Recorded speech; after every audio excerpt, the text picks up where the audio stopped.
Teror mencapai puncaknya saat Gubernur Kang Deddy Mulyadi sedang memberikan pidato penting dalam acara peresmian proyek revitalisasi sungai di pusat kota. Sebuah serangan besar-besaran yang terkoordinasi terjadi. Bukan hanya ancaman ular, melainkan percobaan pembunuhan yang terang-terangan. Sebuah rekaman kamera pengawas memperlihatkan seorang penembak jitu yang berhasil meleset hanya beberapa sentimeter dari kepala Kang Deddy.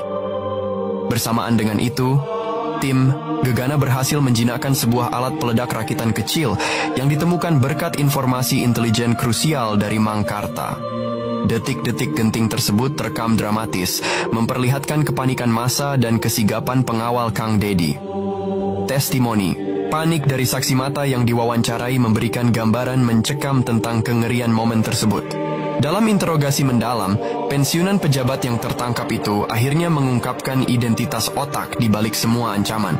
Seorang pengusaha dan politikus berpengaruh bernama Haris Bhaskara.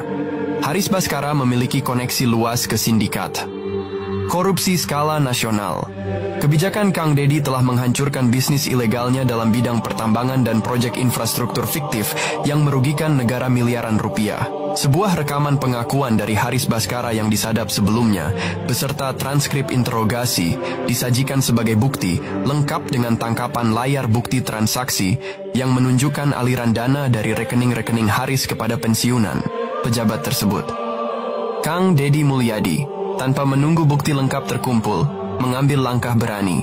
Dalam sebuah pernyataan pers yang disiarkan langsung, ia secara terbuka menyebut nama Haris Bhaskara dan kejahatannya, memicu kegaduhan publik yang luar biasa. Ini adalah langkah berisiko yang memancing respons balik dari Haris Bhaskara. Sebagai balasan, tim Haris menculik singkat salah satu asisten pribadi Kang Deddy yang mengumpulkan data penting. Walaupun berhasil diselamatkan, insiden ini melukai asisten tersebut dan menjadi pukulan emosional bagi Kang Deddy. Momen emosional ini menguras tenaga, namun juga menjadi bahan bakar bagi Kang Deddy dan Satya untuk tidak menyerah. Haris Bhaskara akhirnya berhasil ditangkap. Namun, dalam sebuah rekaman telepon yang disadap terakhir kalinya sebelum penangkapannya, ia menyatakan bahwa ia telah menanam biji kehancuran yang tidak akan bisa dihentikan oleh Kang Deddy, mengisyaratkan adanya rencana cadangan yang lebih besar dan mengerikan, atau bahkan keterlibatan pihak yang lebih tinggi dan tak terduga. Dalang telah terkuak, namun perang belum usai. Justru perang sesungguhnya baru dimulai. Dengan kekuatan dan jangkauan mereka yang luar biasa, musuh ternyata telah menyiapkan skenario terburuk yang mengancam tidak hanya nyawa Kang Deddy tetapi juga stabilitas seluruh provinsi. Investigasi kami kini harus menggali lebih dalam, menuju akar permasalahan yang sesungguhnya. Penangkapan Haris Bhaskara ternyata hanyalah permulaan.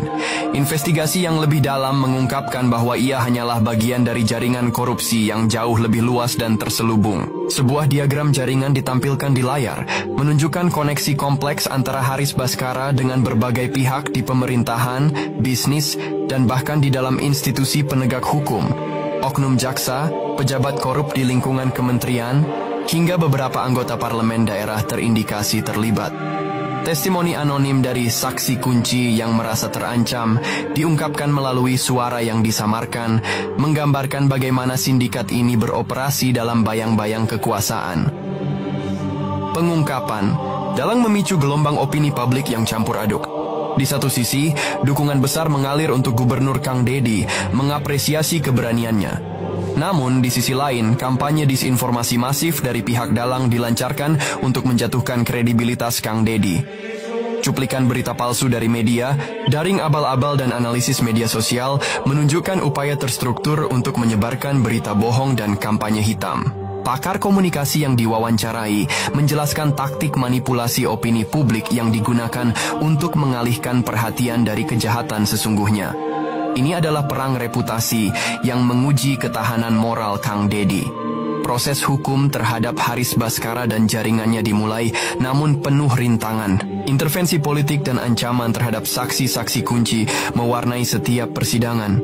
Kompol Satya Dharma dan timnya berjuang keras mengumpulkan bukti tak terbantahkan. Rekaman persidangan fiktif menunjukkan drama di pengadilan dengan kesaksian yang sulit diperoleh dan bukti fisik yang nyaris hilang karena upaya penghilangan barang bukti. Tekanan politik dari pihak-pihak yang terlibat dalam jaringan korupsi berusaha keras untuk menghentikan investigasi.